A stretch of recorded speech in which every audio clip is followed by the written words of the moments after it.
நம்ம மதுரை ஏர்போர்ட்டுக்கு பக்கத்தில் இருக்கிற இந்த சக்தி வாய்ந்த கருப்பணசாமி கோயிலை பற்றி உங்களுக்கு தெரியுமா? என்ன ஏதுன்னு சொல்கிறேன். இந்த வீடியோவை முழுவதுமாக பாருங்க.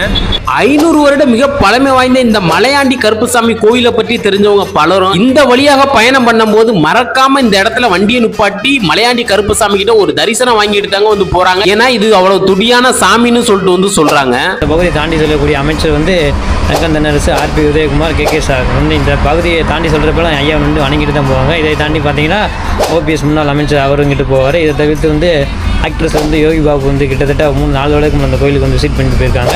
அமெரிக்கா ஃபாரின்ஸ் யார் நம்ம போனாலும் மலேசியா சிங்கப்பூர் போனாலும் இங்கே வந்து ஐயாட்ட உத்தரவு வாங்கிட்டு தான் பாஸ்போர்ட்டை வச்சு கும்பிட்டுட்டு தான் போவாங்க. வீட்டுக்கு ரிட்டர்ன் திரும்பினாலும் எங்கள் ஐயா வந்து பார்த்துட்டு தான் எல்லோரும் வீட்டுக்கு போவாங்க. நாங்கள் கோயம்புத்தூர்லேருந்து வரோம், திருச்சியிலேருந்து வரோம், புதுக்கோட்டையிலேருந்து வரோம். நிறைய பிரச்சனை எங்களுக்கு இருந்துச்சு. எல்லா கோயிலுக்கு போனால் ஆனால் சரியாக இல்லை. இங்கே வந்து யதார்த்தம் வந்து கும்பிட்டோம்னா நான் நிறைவேற்றி கொடுத்துட்டாரு.